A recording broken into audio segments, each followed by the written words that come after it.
이번 10월 한 달 동안에는 성숙이라는 주제를 가지고 하나님 말씀을 전하려고 합니다.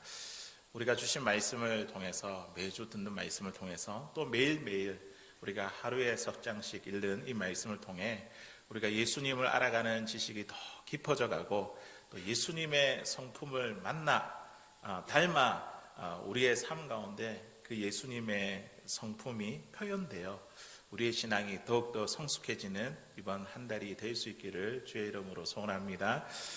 우리는 예수 그리스도를 믿고 죄 용서함을 받아 구원받은 하나님의 자녀가 되었습니다. 그런데 우리가 구원받은 것으로 우리의 신앙이 끝난 것이 아닙니다.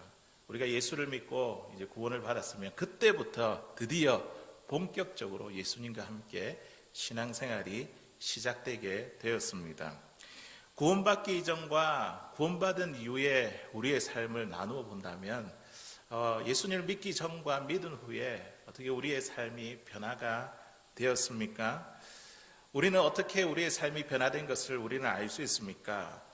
먼저는 우리의 삶의 존재, 이유와 목적이 달라졌습니다. 그동안에는요, 예수님을 믿기 전에는 우리가 누구를 위해서 살아갑니까? 내 자신을 위해, 또 가족을 위해, 또 우리 부모를 위해 등등 우리가 살아가는 이유들이 다양하게 있습니다. 하지만 우리가 예수님을 믿고 난 후에 우리의 삶의 이유와 삶의 존재 목적이 어떻게 달라졌습니까? 이제는 내 자신이 아니라 누구를 위해서 살아가죠? 예수님을 위해서 살아가고, 예수님을 위한 것이 우리의 삶의 존재 이유와 목적이 되었습니다. 이제는 예수님께서 내 삶을 주관해 주시고 또 주인이 되시고 우리의 삶을 이끌어 가시며 우리가 행하는 모든 선한 행동의 삶의 원동력이 누가 되냐면 예수 그리스도가 됩니다. 사랑하는 성도 여러분, 우리가 예수님과 함께한 이 신앙생활 통해서 우리의 삶의 변화를 경험하고 있습니까? 시간이 지나면 지날수록 우리가 변화와 성숙함을 이루고 계십니까? 우리의 성숙함은 아마도 우리가 가장 가까이 있는 사람들이 제일 잘 알 것이죠. 맞죠? 우리의 자녀들이나 또 나의 배우자나 우리 부모 형제, 와, 너가 예수님을 만났더니 이렇게 변화되었네. 우리가 가장 가깝게 지낸 사람들이 아마도 더 잘 알 것입니다. 아니면 아직까지 우리가 어린아이의 신앙에 머물러 있는 것은 아닙니까? 오늘 주신 이 말씀을 통해서 우리의 신앙이 한 단계 더 성숙해지는 은혜의 시간 될 수 있기를 주의 이름으로 간절히 소원합니다. 첫 번째로 성숙한 그리스도의 삶은 어떤 삶이냐면, 오늘 본문이 주고 있는 교훈에 보니까 어린아이의 일을 버리는 삶입니다. 우리 같이 한번 따라해 보도록 하겠습니다. 어린아이의 일을 버리는 삶. 본문 11절에 있는 말씀인데요, 우리 같이 한번 더 읽어보도록 하겠습니다. 시작. 내가 어렸을 때에는 말하는 것이 어린아이와 같고 깨닫는 것이 어린아이와 같고 생각하는 것이 어린아이와 같다가 장성한 사람이 되어서는 어린아이의 일을 버려놓으라. 아멘. 바울은 지금 자신의 경험에 비추어서 장성한 사람이 어떠한 사람인지 이 어린아이의 비유를 통해서 설명하고 있습니다. 장성한 사람은 어떠한 사람입니까? 오늘 바울이 이야기한 내용을 보니까 어린아이의 일을 버리는 사람, 이 사람이 장성한 사람이라고 이야기합니다. 어떤 어린아이의 일들을 말하고 있습니까? 어린아이처럼 말하는 것, 또 어린아이처럼 깨닫는 것, 또 어린아이처럼 생각하는 것, 이것을 버린 사람이 장성한 사람, 신앙의 성숙을 이룬 사람이라고 말하고 있습니다. 그런데 문제는 무엇이냐면, 우리가 만일 나이가 많아 장성한 사람이 되었음에도 불구하고 우리가 어린아이와 같이 말하고 또 생각하고 깨닫는다고 한다면 우리는 그 사람을 보면서 이 발달이 정상적으로 이루어진 사람이라고 우리는 볼 수가 없습니다. 우리의 신앙생활도 마찬가지지 않습니까? 어린아이의 신앙이 있는가 하면 또 장성한 사람, 신앙이 성숙한 사람도 있습니다. 그런데 예수를 믿고 우리가 신앙생활한 지 오래가 되었음에도 불구하고 우리의 신앙이 자라지 않고 여전히 어린아이의 신앙에 머물러 있다고 한다면 뭔가 우리의 삶에, 우리의 신앙에 문제가 있다는 것이죠. 오늘 이 고린도 교회를 보십시오. 바울이 지금 이것을 콕 집어서 지금 이야기하고 있는 것입니다. 이 고린도 교회는요, 풍족함이 흘러넘치는 교회였습니다. 모든 언변과 이 말과 지식에 풍족했고 모든 은사가 부족함 없이 나타났던 교회가 고린도 교회입니다. 외형적으로는 남들이 부러워할 만한 완벽한 모습이었습니다. 그런데 문제는 무엇이냐면 이렇게 하나님께서 주신 풍성함으로 인해 그들이 어떻게 되냐면 다투고 또 분쟁하며 공동체가 분열하는 이런 어려운 위기 가운데 지금 있다는 것이죠. 하나님이 주시는 은사들이 문제가 아니라 지금 은사를 받은 이 사람들의 신앙과 인격이 미숙했기 때문입니다. 바울이 지금 이야기하고 있죠. 어린아이 같이 말하고 또 생각하고 또 깨닫는 이 모든 것이 어린아이의 이 신앙에 머물러 있으니 아름다운 은사를 가지고도 다툼과 분쟁과 분열이 일어난다는 이야기입니다. 바울은 고린도 교회의 성도들에게 뭐라고 권면합니까? 이러한 어린아이의 일들을 버리고 이제는 좀 더 성숙한 그리스도인으로 자라가기를 원하고 있습니다. 사랑하는 성도 여러분, 우리도 고린도 교인들의 이 삶처럼 우리의 삶이 변화가 없고 여전히 어린아이의 신앙에 머물러 있는 것은 아닙니까? 어린아이 같이 말하고 또 깨달으며 생각하는 그런 신앙에 머물러 있는 것은 아닙니까? 오늘 바울이 또 말씀을 읽고 있는 우리 하나님께서 우리들에게, 저와 여러분들에게 말씀하고 있습니다. 어린아이 일들을 버리고 우리가 그리스도의 그 아름다운 그 인격, 그 성숙함, 그 성품을 보고 더욱더 이렇게 장성한 사람으로 성숙한 그리스도인의 삶으로 살아가기를 원하고 계십니다. 에베소서 4장 14절에 있는 말씀에 보니까요, 우리가 어린아이의 일들을 버려야 되는 이유에 대해서 이 사도 바울이 이제 에베소 성도들에게 조금 더 다른 입장에서 각도에서 이야기하고 있습니다. 우리 에베소 4장 14절에 있는 말씀 같이 한번 읽어보도록 하겠습니다. 시작. 우리가 이제부터 어린아이가 되지 아니하여 사람의 속임수와 간사한 유혹에 빠져 온갖 교훈의 풍조에 밀려 요동하지 않게 하려 함이라. 아멘. 지금 사도 바울이 이번에는 이제 에베소 교인의 성도들이죠. 그들에게 어린아이의 일을 버려야 되는 그 이유가 뭐라고 이야기를 하고 있습니까? 사람의 속임수, 세상의 유혹, 온갖 풍조에 밀려 우리가 믿는 믿음이 흔들리지 않게 하기 위해서, 요동하지 않기 위해서 어린아이의 일들을 버려라. 그렇게 말씀하고 있습니다. 어린아이는 환경에 쉽게 영향을 받지만 장성한 어른은 어떻게 해요? 이 환경에도 쉽게 흔들리지 않습니다.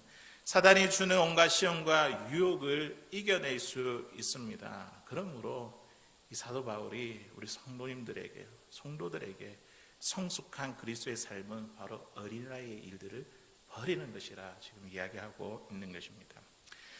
몽골의 김용규 선교사님이 쓴 함께 걷기라는 그 책이 있는데요. 그 책에 자신의 그 아들 동현이에 대한 그 이야기가 기록되어 있는데, 말씀을 준비하면서 이 이야기가 어린아이의 일을 생각하는 것, 말하는 것, 그리고 깨닫는 게 무엇인지 참 좋은 교훈을 주고 있는 예인 것 같아서 이 예화를 가지고 왔습니다. 이 선교사님의 아들의 이름이 동현이었습니다. 이 동현이가 친구들과 함께 수영장에서 놀고 싶었습니다.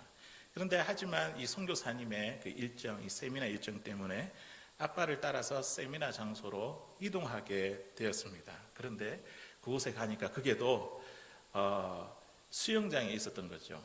수영장이 있었습니다. 아빠가 세미나를 인도하는 동안 이 수영장에서 놀고 싶다며 엄마에게 막 졸라댔습니다. 그런데 이 동현이에게 문제가 무엇이었냐면 수영복이 없었습니다. 수영복이 없어서 안 된다고 그렇게 이야기를 하니까 아이는 어떻게 합니까? 그래도 해달라고 울고불고 소리를 치고 떼쓰며 어떻게든 이 수영장에서 아빠 때문에 이곳에 따라와가 수영을 못했는데 여기서라도 수영을 해야 된다고 막 이렇게 난리를 쳤습니다. 엄마는 아들의 요청에 어쩔 수 없어 그냥 팬티만 입고도 수영장에 들어갈 수 있는지 그 관계자에게 물어보러 갔습니다. 그때 한인 아주머니 한 분을 만나게 되었는데 이 수영장에서 너무 놀고 싶은 이 사정을 듣게 되었습니다. 이 아주머니는요, 이제 수영장 가서 탈의실 주위를 막 맴돌았습니다. 주위를 살펴보았습니다. 혹시나 수영복을 누가 놔두고 갔는지 살펴보고 오더니 하나가 있었습니다. 그래서 아동복 수영복이었는데 이걸 주워가지고 동현이에게 주는 겁니다. 그러면 동현이가 너무 기뻐하면서 하나님이 자기의 기도를 들어주셨다며 신나게 그날 하루는 수영장에 놀게 되었습니다. 그런데 문제는 그 다음 날이었습니다. 이날도 선교사님 아빠를 따라 세미나 장소로 가게 되었는데 이 동현이가 수영장을 보고 또 수영을 하고 싶어 했습니다. 이번에도 역시나 수영복이 없는 것이 문제였습니다. 동현이가 어제처럼 기도를 드렸습니다. 어떤 기도를 드렸을까요? 하나님, 수영장에 놀고 싶어요. 수영복을 찾게 해주세요. 엄마가 막 탈의실을 다니면서 수영복이 있는지 다 살펴봤지만 이 수영복은 보이지 않았습니다. 실망한 동현이가 엄마에게 하는 말이 무엇인지 아십니까? 엄마, 하나님이 계신 것이 맞아? 이런 질문이었습니다. 어제는 기도를 들어주셨다며 그렇게 기뻐했던 이 아이가요, 오늘은 수영복을 찾지 못하게 되니까 180도로 그 태도가 달라져서 하나님이 계시지 않는 것 같다며 엄마에게 수영장에서 놀게 해달라고 떼를 썼습니다. 이 동현이의 이야기를 제가 읽으면서 가만히 생각해 보니까 어린아이와 같은 신앙이 마치 이와 같구나 말하는 것, 깨닫는 것, 생각하는 것, 이 아이와 같구나. 기도에서 응답이 있으면 하나님이 계신 것이고 기도에서 응답이 없으면 하나님의 존재를 의심하는 것이 이 어린아이의 신앙이 아닌가, 이런 교훈을 받게 되었습니다. 어린아이는요, 눈에 보이는 현상과 느껴지는 그 감정에 의존해서 판단하고 말을 내뱉습니다. 보이지 아니하는 흐르는 이 영적인 이 의미, 내면에 흐르는 이 영적인 의미를 깨닫지 못합니다. 동현이가 수영복을 찾지 못하는 것을 보고 하나님의 존재를 의심하고 하나님께 불평하고 원망했지 않습니까? 이 예화를 보면서 저와 여러분은 우리가 당하는 고난 때문에 하나님의 온전하신 사랑과 선하심을 깨닫지 못하고 우리가 오해하고 있는 것은 아닙니까? 하지만 우리가 어린아이의 이 일을 버리게 되면, 어린아이가 말하는 것을 버리게 되고 또 오늘 깨닫는 것을 이렇게 버리게 되면 고난도 하나님의 사랑이었다는 것을 우리가 깨닫게 될 줄로 믿습니다. 고난도 하나님의 선하심이었다는 것을 깨닫게 되는 줄로 믿습니다. 또한 이 어린아이의 생각은 어떠합니까? 이 어린아이는요, 다른 사람을 생각하지 않습니다. 부모님을 먼저 생각을 하고 배고파도 배고프다 말하지 않고 아프다고 말하지 않으면 이 어린아이가 아니죠. 배가 고프면 울고 또 다리가 아프면 업어달라고 하는 것이, 원하는 게 있으면 떼를 쓰고 조르는 것이 이 어린아이의 모습입니다. 우리 신앙이 어릴 때에는 내가 원하는 대로, 생각하는 대로 하나님 이루어주세요 하고 그렇게 떼쓰고 조릅니다. 하지만 이 어린아이의 생각을 버리고 우리가 조금 더 성숙함에 이르게 되면 내 생각이 아니라 누구의 생각에 관심을 가질까요? 하나님의 생각에 대해서 관심을 가지게 됩니다. 내 뜻이 아니라 하나님의 뜻대로 살려고 합니다. 하나님의 뜻대로 사는 것, 이것이 내 삶의 진정한 가치로 여기는 삶, 이것이야말로 성숙한 그리스도인의 삶이 아니겠습니까? 내 중심의 이기적인 생각을 버리고 하나님의 생각에 맞추어 다른 사람들을 생각하며 살아갑니다. 이것이 바로 사도 바울이 말한 어린아이의 일들을 버리는 삶입니다. 장성한 사람의 모습입니다. 성숙한 그리스도인들의 삶의 모습은 어린아이의 일을 버리는 삶입니다. 사랑하는 성도 여러분, 우리가 예수님을 믿어 신앙생활을 한 지 오래되었지만 여전히 이 어린아이의 신앙에 머물러 있는 것은 아닙니까? 여전히 어린이가 말하는 것, 또 깨닫는 것, 생각하는 것, 거기에 머물러 있는 것은 아닙니까? 세월이 지난 만큼 우리의 신앙도 성장해서 말하는 것도 변화되고 깨닫는 것도 변화되고 생각하는 것도 변화될 수 있는 사랑하는 저와 여러분들, 성숙한 그리스도인의 삶을 살아갈 수 있는 저와 여러분들 될 수 있기를 주의 이름으로 간절히 소원합니다. 두 번째로 성숙한 그리스도인의 삶은 어떤 삶이냐면 예수님을 온전히 알아가는 삶입니다. 이거는 우리가 강조해도 지나치지 않습니다. 우리 한번 따라해 보도록 하겠습니다. 예수님을 온전히 알아가는 삶. 본문 12절에 있는 말씀인데요, 우리 같이 한번 읽어보도록 하겠습니다. 시작. 우리가 지금은 거울로 보는 것 같이 희미하나 그때에는 얼굴과 얼굴을 대하여 볼 것이요 지금은 내가 부분적으로 아나 그때에는 주께서 나를 아신 것 같이 내가 온전히 알리라. 내가 온전히 알리라. 주님을 온전히 알게 될 날이 있다는 거죠. 바울은 예수님을 알아가는 지식에 관하여 이 거울이라는 이 사물을 갖고 와서 예를 들어서 설명을 하고 있습니다. 그때 당시의 거울은 어떻게 만드는 것입니까? 청동이나 구리 이런 금속으로 만들었기 때문에 이것을 통해서 비춰보는 얼굴이나 사물은 뚜렷하지 않고 희미하게 보였다는 것이죠. 그러면서 이 거울을 가지고 너희들이 갖고 있는 예수 그리스도에 대한 지식이 바로 이와 같아 지금 그거를 이야기하고 있는 것이죠. 너희가 다 알고 있다라고 생각하지만 그러나 이것은 부분적으로 희미하게 알고 있는 것이다. 아무리 많은 지식과 지혜의 은사를 가졌다 할지라도 예수님을 아는 것은 부분적이라는 것이죠. 그러면 우리는 언제 어떻게 온전하게 주님을 알 수 있습니까?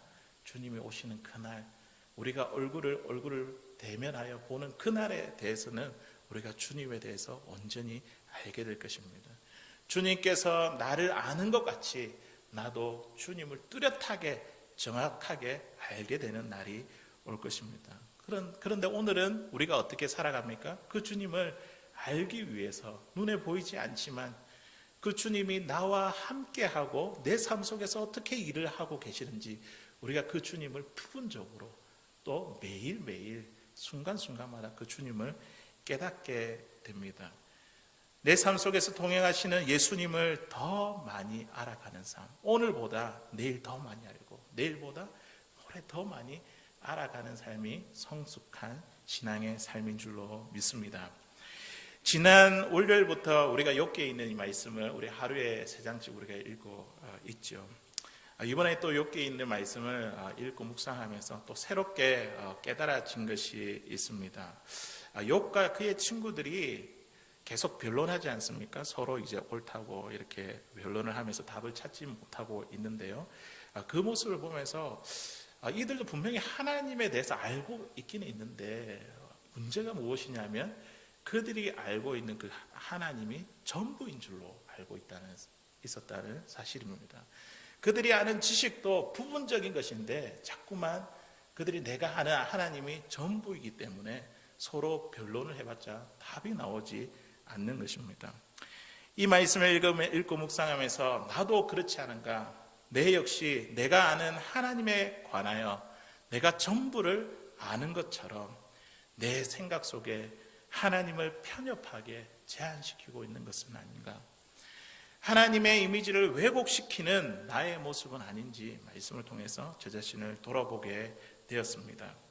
욥의 친구들이 하는 말들을 한번 들어보십시오. 가만히 들어보면 그들이 틀린 말을 하는 것 같지 않습니다. 옳은 말을 다 쏟아붓고 있지만 뭔가 가슴이 답답합니다. 시원하지 않습니다. 공의의 하나님은 보이지만 그들에게서 사랑의 하나님을 찾을 수가 없습니다. 욥과 욥의 친구들은 각자 알고 있는 그 하나님에 대한 지식을 가지고 욥에게 일어난 재앙과 욥에 일어난 그 어려운 상황에 대해서 해석하고 판단해 버립니다. 욥 또한 자신은 어떻습니까? 자신이 그 누구보다도 하나님에 대해서 더 잘 알고 있다고 그렇게 자신했습니다. 그런데요, 그러면서도 하나님 앞에서 결백한데 나는 하나님 앞에서 잘못한 건 없는데 내가 왜 재앙을 당해야 되는지 고통을 겪어야 하는지 하나님에 대해서 이해할 수가 없었습니다. 그러니 하나님께 이욥은 괴로운 말과 고통의 말, 불평의 말을 쏟아 부었습니다. 하나님께서 이 욥에 대해서 오랫동안 참으시면서 욥기 38장에 가니까요, 긴 침묵을 깨뜨리시며 이렇게 말씀하십니다. 무지한 말로 생각을 어둡게 하는 자가 누구냐? 각자가 전부 다 하나님에 대해서 잘 알고 있다고, 그 지식이 전부라고 그렇게 느꼈던 그들 가운데 하나님께서 하시는 말씀이 무지한 말로 생각을 어둡게 하는 자가 누구냐? 하나님을 잘 알지도 못하고 하는 말로 하나님에 대한 생각을 어둡게 하는 자가 누구냐? 하나님이 그렇게 말씀하셨습니다. 욥을 책망하셨습니다. 욥은 하나님의 말씀에 아무런 대답도 못했습니다. 하나님의 생각과 뜻에 대해 전부를 안다고 자신했던 자신의 교만함을 보고 티끌과 재 가운데서 하나님 앞에서 회개했습니다. 욥은 하나님의 깊고 넓은 그 높은 그 섭리, 그 생각을 그는 알지 못한 것에 대해서 하나님 앞에 회개하며 엎드렸습니다. 이사야 55장 8절에서 9절에 있는 말씀에 보니까 하나님이 어떠한 분이신지 그것을 우리에게 이사야 선지자가 말씀해 주고 있습니다. 우리 같이 한번 읽어보도록 하겠습니다. 시작. 이는 내 생각이 너희의 생각과 다르며 내 길은 너희의 길과 다름이니라. 여호와의 말씀이니라. 이는 하늘이 땅보다 높음 같이 내 길은 너희의 길보다 높으며 내 생각은 너희의 생각보다 높음이라. 아멘. 우리가 갖고 있는 짧은 지식을 가지고, 하나님에 대한 지식을 가지고 하나님에 대해서 우리가 편협하게 하나님에 대한 생각을 우리가 제한시키고 있는 것은 아닙니까? 이사야 선지자는 이렇게 이야기합니다. 하나님은 우리의 생각과 다르시며 우리의 생각보다 높으신 하나님을 찬양했습니다. 우리는 단지 하나님을 부분적으로 알 뿐입니다. 고난을 주신 이유에 대해 하나님의 전부를 알지 못하지만 이 일을 통해서 우리 하나님은 나에게 가장 좋은 것, 가장 선한 것을 주시는 분이시지, 내 생각과 다르시지, 가장 좋은 것을 주시는 분이시지, 우리는 그것을 기대하고 그에 대해서 우리가 확신하며 믿을 수밖에 없는, 그 믿는 것이 바로 성숙한 그리스도인의 삶입니다. 내 생각보다 크고 높으신 하나님의 선하심을 신뢰할 수 있는 성숙한 그리스도인의 삶을 살아갈 수 있는, 살아가는 저와 여러분들 될 수 있기를 주의 이름으로 간절히 소원합니다. 메리 스티븐슨이라는 사람이 쓴 모래 위의 발자국이라는 굉장히 유명한 시가 있습니다. 아마도 설교 때나 또 이 글을 통해서 접해보고 또 읽어보고 들어본 적이 있을 것입니다. 그 시가 한번 제가 읊어드리겠습니다. 어느 날 나는 꿈을 꾸었습니다. 꿈속에서 나는 주님과 함께 바닷가를 거닐고 있었습니다. 하늘 위로는 내 인생의 여러 순간들이 마치 영화의 한 장면처럼 지나갔습니다. 나는 각 장면마다 두 사람의 발자국이 모래 위에 새겨진 것을 발견했습니다. 그 중에 하나는 나의 것이고 또 다른 하나는 주님의 것이었습니다. 내 인생의 마지막 장면에 나와 주님이 사라지려는 그 순간, 나는 모래 위에 남겨진 발자국의 뒤를 돌아보았습니다. 내 인생의 행로에서 오직 한 사람의 발자국만 남겨져 있음을 발견했습니다. 그리고 그런 일이 내가 매우 슬프고 괴로웠을 때에 일어났다는 것을 알았습니다. 이러한 사실로 인하여 나는 너무나 괴로워 주님께 물어보았습니다.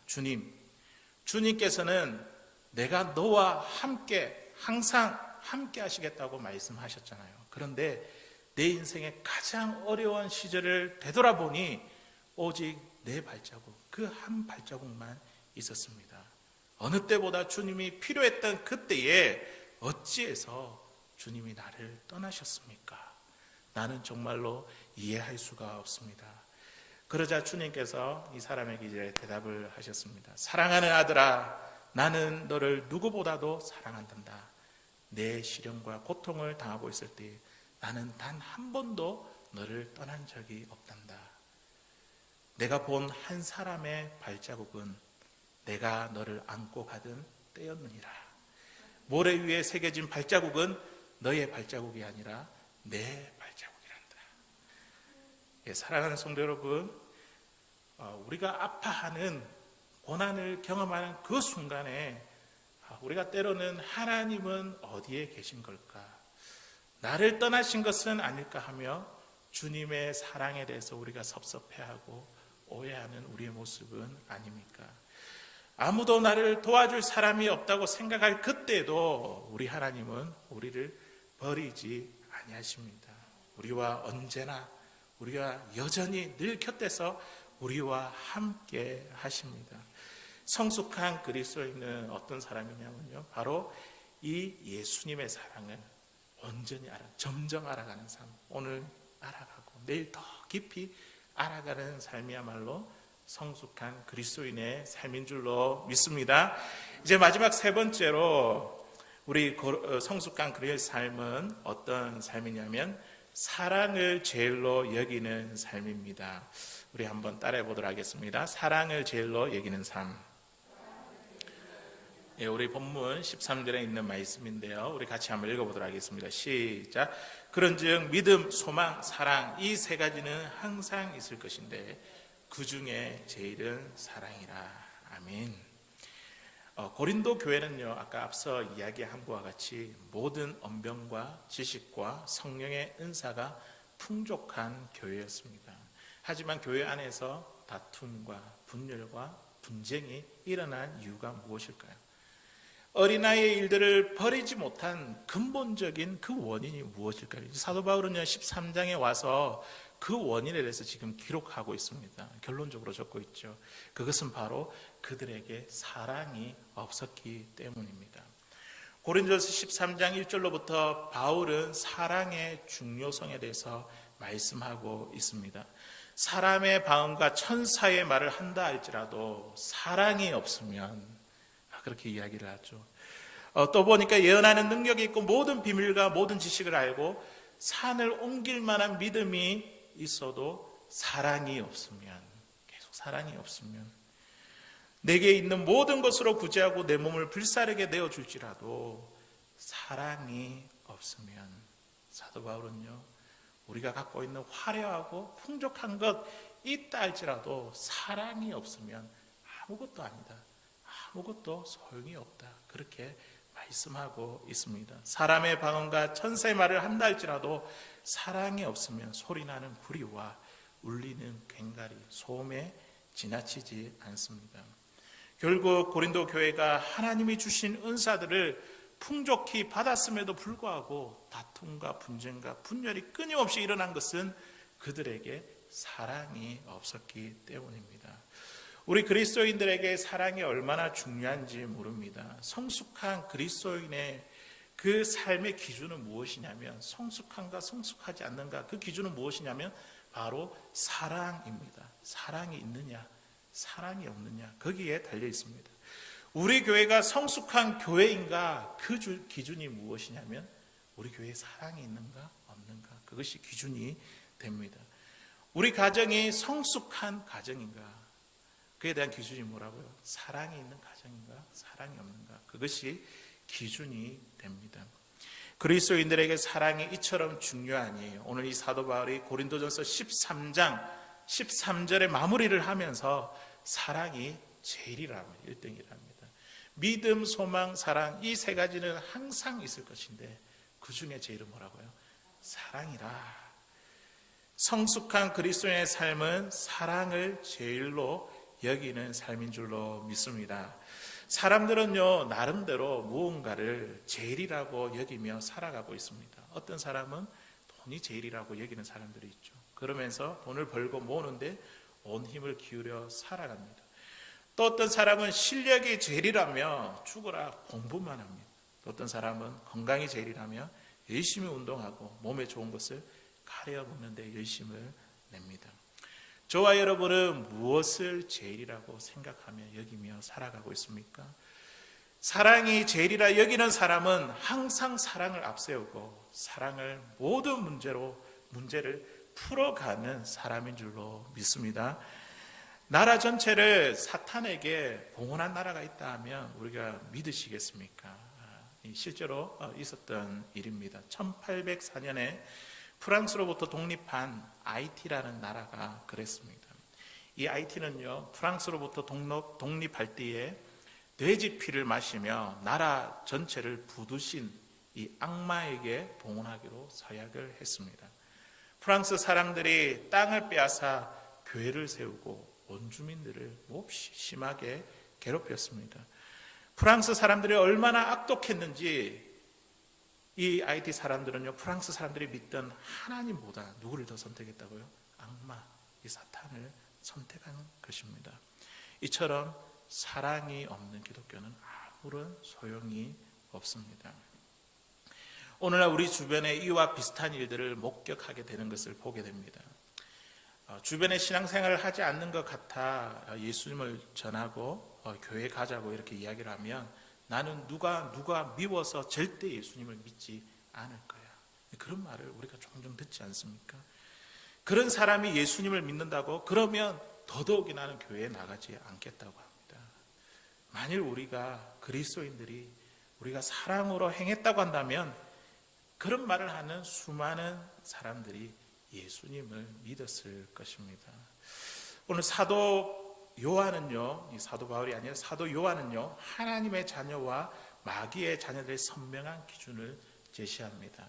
요한의 이야기를 한번 들어보도록 하겠습니다. 요한일서 3장 10절에 있는 말씀입니다. 시작. 이러므로 하나님의 자녀들과 마귀의 자녀들이 드러나나니 무릇 의를 행하지 아니하는 자나 또는 그 형제를 사랑하지 아니하는 자는 하나님께 속하지 아니하니라. 아멘. 하나님의 자녀와 마귀의 자녀의 선명한 기준이 무엇입니까? 형제를 사랑하는 것이죠. 형제를 사랑하는 문제는 해도 되고 안 해도 되는 선택의 문제가 아닙니다. 마땅히 해야 되는 일이라는 거죠. 사도 요한은 분명히 전합니다. 하나님께 속한 사람이 되려면 반드시 사랑하며 살아야 된다. 사랑이 제일인 삶을 살아야 된다. 사랑을 표현하는 삶을 살아야 된다. 형제를 미워하는 자마다 하나님께 속하지 않는다 하시니 이 얼마나 두렵고 무서운 말씀입니까? 오늘 이 말씀을 들으면서 어떤 분은 이렇게 반응할 수 있습니다. 목사님, 머리로는 사랑을 알겠지만 마음으로는 사랑이 안 됩니다. 미움이 도저히 지워지지 않습니다. 도무지 용서할 수 없어요. 맞죠? 그러면요, 우리의 인간의 힘으로는 사랑할 수 없습니다. 우리에게는 사랑할 만한 힘과 능력이 없습니다. 그러니 우리가 누구의 도움이 필요하시냐면 진실한 사랑을 할 수 있도록 성령께서 우리에게 사랑의 은사를 주셔야 됩니다. 성령께서 하나님의 은혜와 사랑을 깨닫게 하시면, 우리에게 은혜를 주시면 우리도 사랑할 수 있습니다. 성령께서 도와주시면 미움이 지워지고 긍휼히 여기는 마음을 주시고 마음이 생깁니다. 사랑하는 성도 여러분, 성령의 능력을 간구하십시오. 나는 못합니다. 그러나 성령님 할 수 있도록 나에게 마음의 감동을 주십시오. 도와주십시오. 우리 성숙한 그리스도인들의 삶을 사랑을 제일로 여기는 삶인 줄로 믿습니다. 미국의 노예 제도가 성행할 때의 일이었습니다. 어느 농장에 조라는 아주 충성스러운 노예가 있었습니다. 주인에게 신임을 받으며 일을 하고 있었는데 이 주인은 이 조에게 모든 일들을 다 맡겼습니다. 어느 날 주인과 이 조는요, 또 다른 노예를 사기 위해서 노예 시장으로 갔습니다.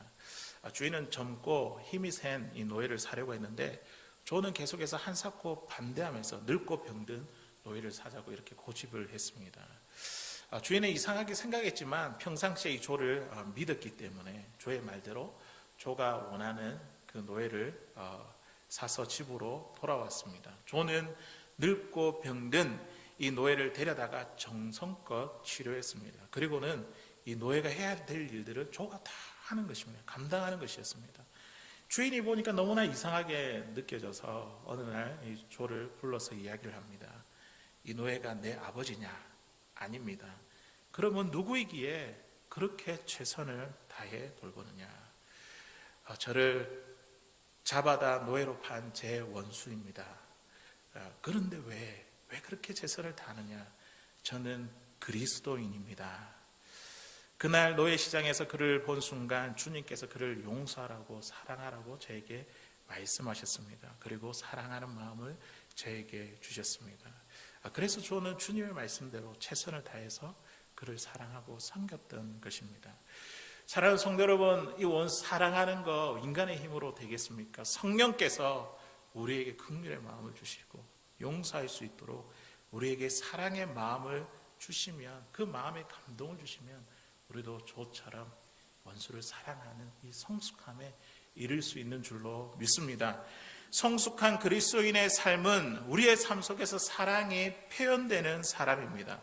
사랑이 제일 중요한 가치인 줄을 알고 하나님께 받은 그 사랑을 그대로 표현하는 사람입니다. 성령의 감동으로 우리의 삶 가운데 그리스도의 사랑이 나타나는 것, 이것이 바로 성숙한 그리스도의 삶의 모습이 아니겠습니까? 우리의 입술과 생각과 행동으로 예수님의 사랑이 표현되고 드러나고 있습니까? 우리 옆에 있는 우리 성도님들에게 사랑을 표현해 보십시오. 옆에 있는 우리 분들에게 우리가 사랑할 만한 그 힘과 능력이 우리에게 있습니까? 우리는 같이 하나님의 은혜로 하나님의 형제고 하나님의 자녀로 하나님의 가족으로 부름받은 주의 백성이고 영적인 공동체이지 않습니까? 한 주일 동안 우리가 힘써 일하느라 얼마나 수고하고 이 영적 전쟁 가운데 지치고 고단한 가운데 있습니까? 그리고 일주일에 한 번 우리가 이 자리에 왔을 때에 우리가 서로를 통해서 얼마나 큰 위로가 될까요? 맞죠? 우리가 그 사람에 대해서 조금 더 사랑의 마음을 열고 이렇게 표현하고 우리가 다독거려주고 안아준다면 우리의 삶에서, 우리의 교회에서 이 사랑이 출발될 줄로 믿습니다. 우리는 경쟁자가 아니라 서로를 위로하고 보듬어주고 사랑하는, 우리는 사랑하는 하나의 하나님의 가족이지 않습니까? 그리고 우리의 가정으로 돌아가서 배우자와 자녀들에게 이제 사랑을 표현하십시오. 또 직장의 동료들에게 예수님의 사랑을 표현해 보십시오. 항상 사랑을 앞세우며 사랑으로 우리의 삶의 모든 문제를 풀어갈 수 있는 우리 성숙한 그리스도인들. 오늘 사도 바울이 마지막으로 이야기했던 사랑을 제일로 삼는 그 삶을 살아라 했는데, 우리의 삶 속에서, 우리의 교회에서, 우리의 가정에서, 우리의 직장에서 사랑을 제일로 삼는 사랑하는 저와 여러분들, 우리가 성숙한 믿음의 그리스도인들이 다 될 수 있기를 주의 이름으로 간절히 소원합니다. 이제 말씀을 맺겠습니다. 성숙한 그리스도의 삶이란 어떤 삶입니까? 어린아이의 일들을 버리는 삶입니다. 예수님을 온전히 알아가는 삶입니다. 그리고 사랑을 제일로 여기는 삶입니다. 우리 이러한 삶들을 우리가 배워서 우리의 삶 가운데 실천하고 적용해서 정말 하나님께서 우리를 보실 때 성숙한 그리스도인이라 이런 칭찬을 받을 수 있는 저와 여러분들 될 수 있기를 주의 이름으로 간절히 축원합니다.